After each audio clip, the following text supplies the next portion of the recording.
Welcome to Jaya kitchen అండి. ఈరోజు పొడవు వంకాయలతోని చట్నీ చేస్తున్నాండి. దానికి కావాల్సిన ఇంగ్రీడియంట్స్: పొడవు వంకాయలు 3 తీసుకున్నాను. ఉప్పు నీళ్ళలో ఇలా కట్ చేసి పెట్టుకున్నాను.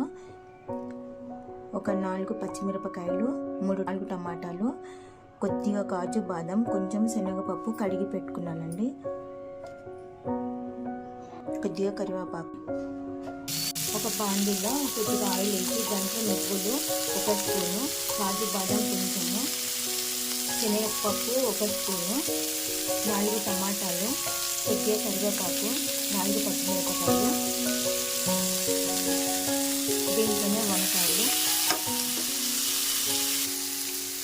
టేస్ట్కి తగినంత సాల్ట్ అండి. నేను 1/2 స్పూన్ వేస్తున్నాను. ఇవన్నీ మంచిగా కలిపి మూత పెట్టాలండి. సిమ్లోనే పెట్టాలండి మొత్తం ప్రాసెస్ అంతా. అప్పుడు వంకాయలు బాగా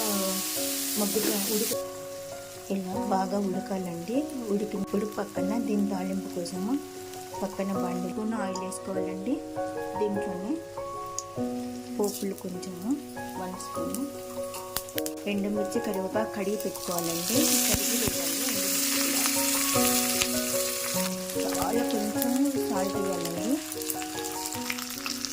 అట్లా వేయాలండి. ఇప్పుడు దీంట్లోనే కొద్దిగా పసుపు వేయాలండి. పసుపు వేగితే బాగుంటుంది. ఉడికిందని ఇలా చూడాలండి. ఉడికింది. ఇంకా స్టవ్ ఆపేసింది. మిక్సీకి పెట్టాలండి. మిక్సీ జార్లో వేయాలి. కొంచెం అంతా చింతపండు వేయాలండి. కడిగి దాన్ని మిక్సీ పట్టాలి. ఈ మిక్సీ పట్టిన దాంట్లోనే సగం మిక్సీ అయిన తర్వాత 1 స్పూన్ ధనియాల పొడి, ఒక 10 వెల్లుల్లిపాయ రెబ్బలు వేయాలండి. వీటిని కూడా మిక్సీ పట్టాలి. మిక్సీ కొద్దిగా సరిగ్గా తిరగకపోతే ఒక 1/2 గ్లాస్ వాటర్ వేయాలండి. ఇలా ఫైన్ పేస్ట్ చేసుకోవాలండి మిక్సీలో.